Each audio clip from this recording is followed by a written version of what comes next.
Ya, Anda masih menyaksikan Market Opening pemirsa, dan berikut ini akan kami sampaikan sejumlah emiten update untuk Anda. Yang pertama, kita akan cermati dari laba bersih Surya Esa Perkasa yang melesat 520% secara tahunan ke level 6,4 juta dolar Amerika.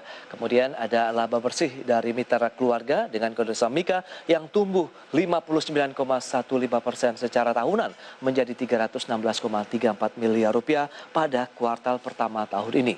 Dan selanjutnya ada RUPST di mana Astra International atau ASI yang sepakat untuk membagikan dividen final sebesar Rp87 per saham. Kemudian ada Sritex dengan kode saham SRIL yang menyatakan akan mengikuti dan menghormati proses hukum yang berlaku atas gugatan PKPU yang dilayangkan oleh CV Prima Karya.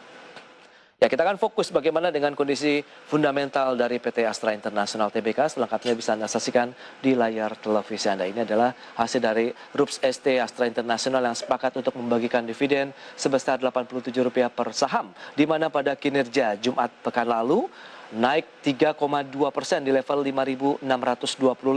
Kinerja dalam 6 bulan terakhir juga masih positif 18,5%. PE ratio-nya 15 kali dengan market cap mencapai Rp227,7 triliun.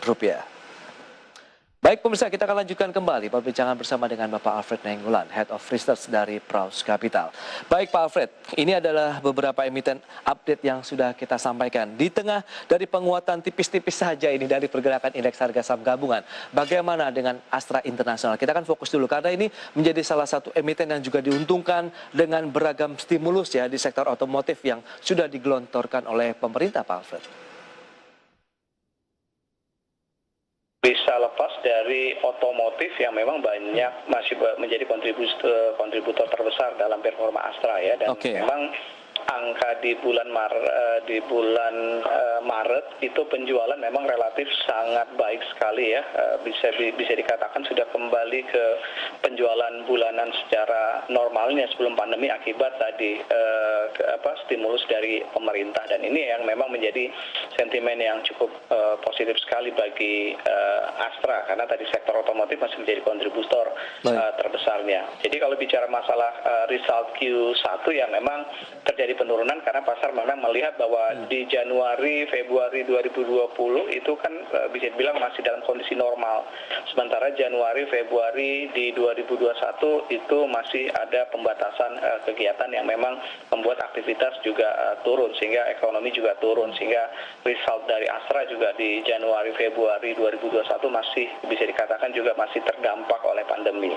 Jadi meskipun resultnya tadi Q1 masih mengalami penurunan, tapi pasar melihat bahwa di Q2, Q3, Q4 yang menjadi kondisi akan Astra bisa mencatatkan pertumbuhan yang cukup bagus nantinya, sehingga ini yang membuat sentimen terhadap harga sahamnya juga cukup bagus kita lihat. Dan dari sisi valuasi juga tadi 15 itu relatif cukup murah untuk sebuah Astra emiten yang memang big cap, jadi masih cukup murah lah untuk valuasi saat ini. Rekomendasi yang bisa Anda berikan, Astra International sekarang kita lihat naik 0,44% di level 5.650. Nampaknya masih melanjutkan penguatannya begitu. Anda melihat seberapa kuat Astra bisa melonjak lagi? Ya, kalau seberapa kuat tadi kita lihat bahwa sentimen untuk Q1, Q2, Q3 dan Q4-nya akan cukup bagus ya. Jadi kita melihat bahwa terdekat itu ada target resisten mereka di 5.775. Jadi kalau kita lihat, kita sendiri masih yakin bahwa Astra bisa kembali ke level 7.000 untuk sampai akhir tahun. Karena relatif untuk tahun ini fundamentalnya, performa fundamentalnya akan banyak berkontribusi terhadap kenaikan harga sahamnya. Itu dia rekomendasinya. Berarti current price pun boleh kita riding saja begitu di tengah penguatan pagi. Ya, untuk yang memang medium dan long term tadi kita punya target relatif cukup jauh ya di level 7.000. Untuk yang trader ya mungkin tadi menunggu tadi resistennya di 5.775. Kalau memang ternyata tidak bisa tembus ya mungkin nunggu akan ada profit taking ya. Baik, itu dia. Ada profit taking kalau misalnya gagal bertahan di 5.775, resisten terdekatnya dari pergerakan Astra International. Kemudian target price sampai dengan akhir tahun ada peluang ke 7.000 begitu ya Pak Alfred ya? Iya. Baik, berarti untuk medium menarik juga nih kalau kita bisa keep untuk jangka menengah ya untuk Astra Internasional. Baik, berikutnya tadi ada yang menarik ini Tritex ini yang menyatakan juga akan mengikuti proses hukum yang tengah berlaku terkait dengan gugatan PKPU. Bagaimana analisis Anda nih? Hari ini turun cukup dalam 1,88%. Ya, ini cukup berat ya, bisa dibilang dari sisi valuasi sebenarnya Skrill juga emiten yang cukup murah value stock, tapi kadang-kadang pasar melihat ini sebagai value trap juga bisa jadi karena faktor tadi ya, meskipun dari sisi valuasi cukup murah, dari sisi performa juga kita lihat bottom line untuk 2020 yang ketika pandemi Covid juga sebenarnya masih cukup bagus ya dengan melihat kondisi tersebut. Tapi kembali lagi bahwa memang tekanan terhadap kondisi keuangan. Jadi berharap memang bahwa proses mediasi terhadap dari bank cukup bisa berjalan dengan baik ya.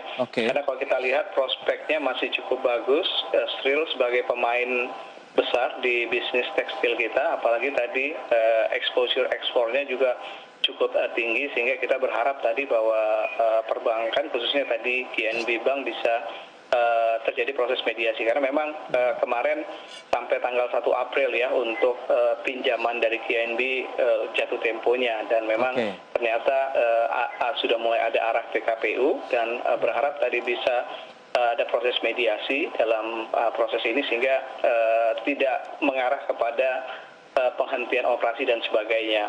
Oke, rekomendasi yang bisa Anda berikan terutama mereka yang sudah memiliki posisi untuk Skrill.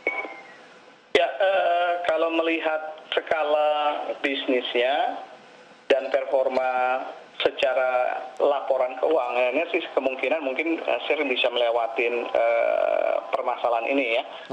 Jadi untuk pemegang saham saat ini ya tadi mungkin bisa bertahan karena kita cukup optimis bahwa Skrill bisa ngelewatin untuk permasalahan penundaan kewajibannya kepada perbankan.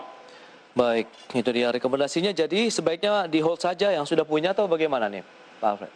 Ya, untuk yang sudah punya hold dulu karena memang sentimennya juga lagi cukup banyak sentimen negatifnya. Kita tadi melihat optimisme ini akan kalau memang bisa melewatin kemungkinan Skrill akan bisa kembali bisa bermain di atas 200. Di atas 200-an ya bisa apabila bisa pulih kembali begitu ya. Baik, itu dia untuk Skrill kemudian Astra Internasional. Dan kalau kita cermati saham-saham yang masuk dalam deretan top gainer hari ini cukup beragam sekali. Ada MLPL, kemudian Hoki dan Keren ini. Sementara ada beberapa saham big cap seperti Waskita Karya. Bagaimana kalau kita lihat saham-saham yang berbasis konstruksi? Apakah diuntungkan juga dengan ada arahan bahwa mereka juga bisa melakukan investasi atau menawarkan produk-produk mereka melalui lembaga pengelola investasi ini Pak Alfred? Kalau bicara investasi atau monetisasi aset memang menjadi isu besar dalam karya, apalagi tadi sekarang bayarnya hadir bayar yang cukup bagus ya, yaitu tadi yang program SWF itu. Jadi memang menjadi sentimen positif dan beberapa seperti Waskita kemarin baru saja mempublish bahwa mereka sudah berhasil mendivestasikan tol mereka yang di Kuala Namu ya.